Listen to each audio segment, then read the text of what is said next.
Gnomes. They can be found mostly in fairy tales or as rather odd-looking garden ornaments. But there is also a type of gnome. In Germany we call them Wichtel, which pops up around Christmas to secretly bring presents or do acts of kindness. I'd say we could all do with one or two of those in our house. So when I stumbled across a recipe in one of my old German Christmas recipe books, I thought it was about time that I tried to make my own Wichtel, or Christmas gnome. Basically, it is a recipe for French brioche. I never made this recipe before, so bear with me, we just see how it works out.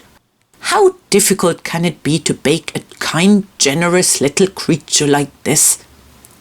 So here we go. For a start, I gently warmed the milk and butter.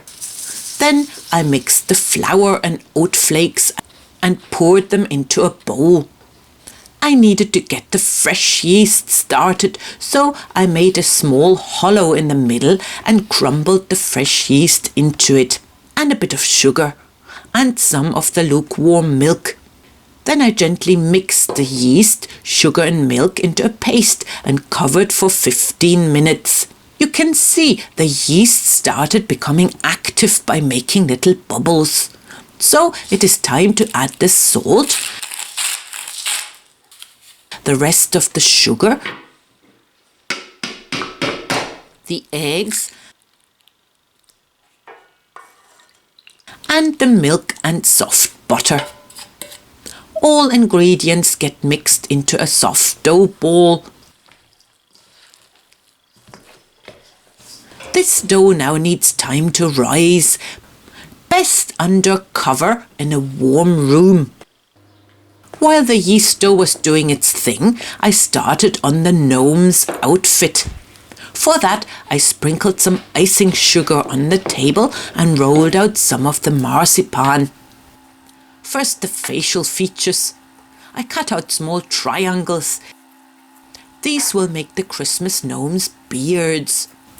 And fine bushy beards they are. Then I mixed red food colouring with the rest of the marzipan. You might need to add a bit of icing sugar if the marzipan gets too sticky. And I rolled out the red marzipan. This marzipan is for the hats and the noses. I prepare the hats by cutting out circles and halving them, and then I rolled the halves into shape. And here we are. When the dough doubled in volume, this took an hour or so. I kneaded it through lightly.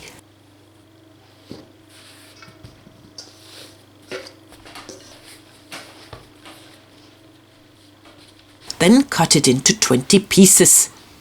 Each piece gets cut again into a smaller and a larger piece. One for the gnome body, one for the head. The bodies first, they go onto my baking tray. Then I make a dent into the bodies, brush some egg yolk into it and shape the smaller piece into the head to place on top of the body.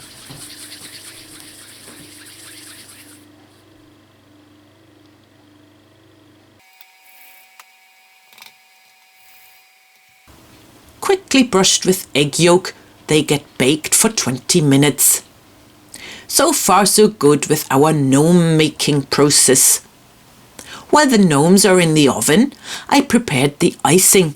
For this, I whisked the egg white until very stiff, then added the icing sugar. When the gnomes were baked, I let them cool down a little. Some didn't like the heat in the oven very much. Oh dear. Oh dear.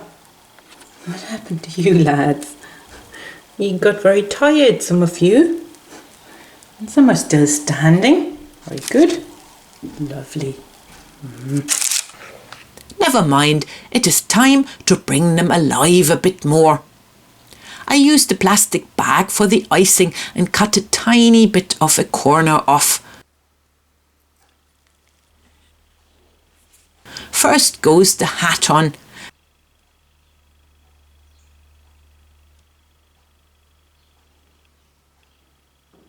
then the gnome's red nose,